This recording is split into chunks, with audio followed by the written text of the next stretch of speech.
Good morning to you. It's Timika Chambers, Fulfill Your Divine Purpose. And I hope your day is off to a great start. Remember, it's important for us to address our minds, before we dress our bodies, to think about that vision that you have for your life. And if you have children or caring for children, to think about their vision too as well. So I wanted to actually, as I had mentioned before, my family and I, we're on our second book of Dr. Miles Monroe, and it's called Releasing Your Potential. And, as I mentioned before, my family, we've done his devotional book like twice, one in Oregon, and we did it here in the Midwest. And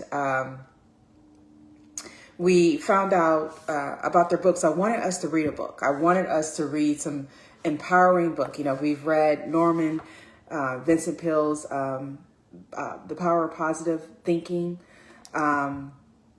We've read James Allen, and there's another book I'm thinking that we read.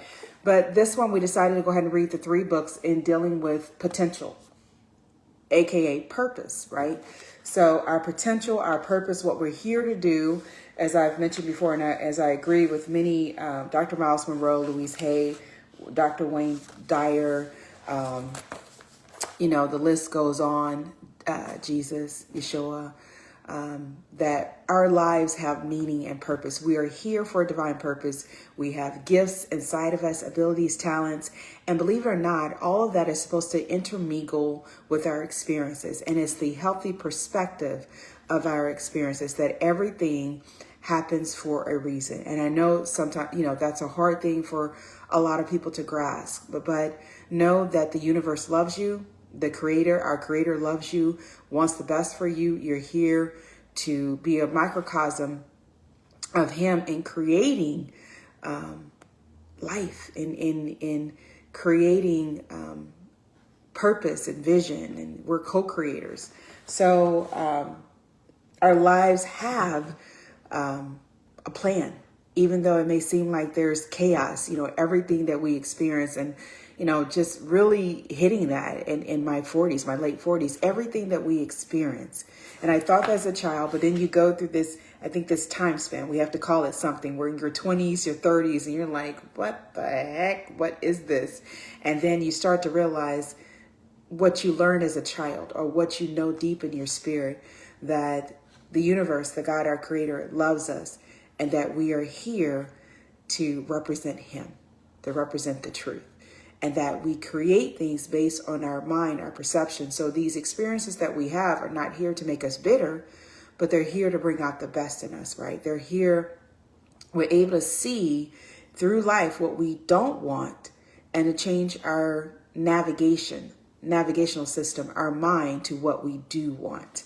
So I wanted to read this on Tuesday, but, I was reminded today by Neville Goddard that there is a divine time. There's a divine timing.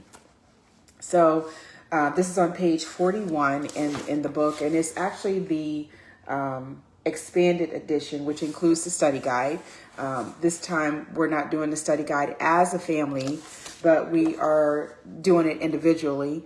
So Dr. Miles Monroe, and I wanted to read this to you. So page 41, it said, when God wanted you, he spoke to himself.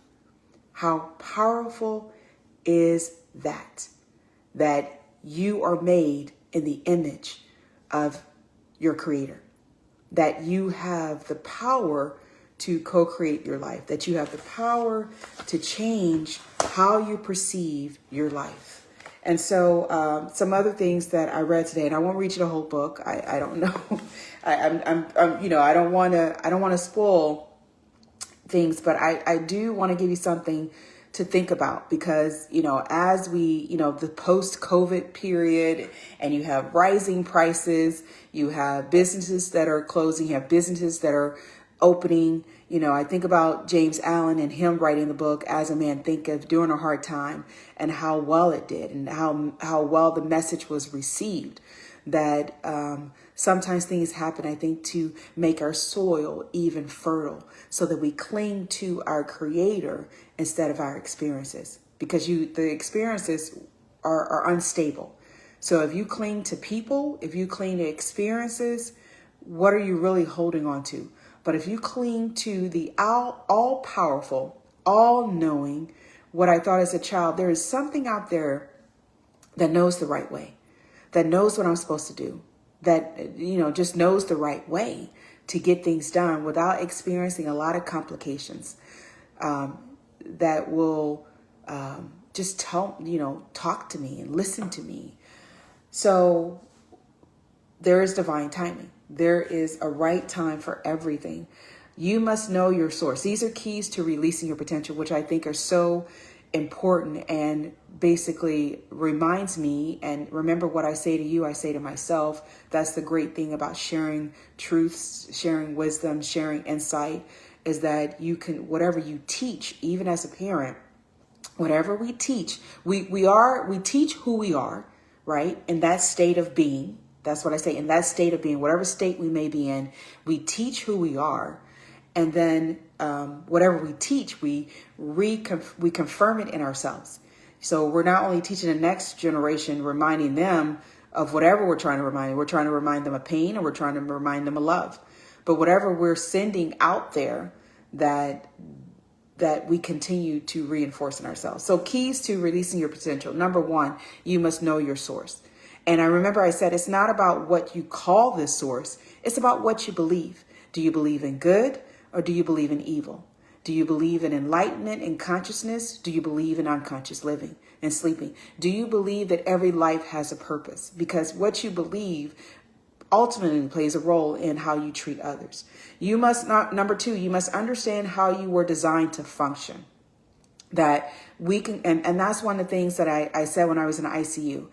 As a nurse at a hospital in St. Louis, is I said, I may do the work well, because someone said you do a good job, or you were learning, or whatever they said to me. And I said, I may do the work well, but that does not confirm that this is the work for me. So we could be extremely good at something. And I heard Dr. Miles Monroe, we were listening to one of his tapings, and he said, one of the, I guess, kind of heartbreaking, one of the things that we don't want to do is be doing work that we're good at, but it's not the right work. So I believe that it's so important that we really understand, what are we here for? What is this gift that I have? And I think when we ask those open-ended questions, we get the answers.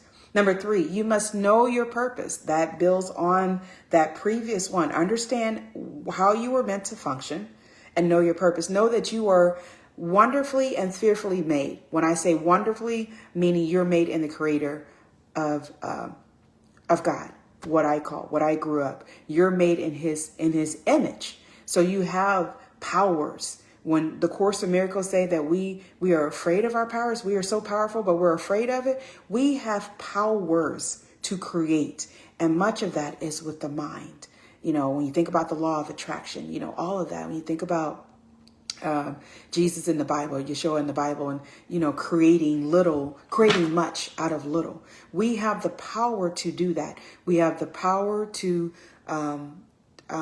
affect our health. I know I've had that, where 1 minute I'm in pain and I vision myself well, or say that I'm in perfect health.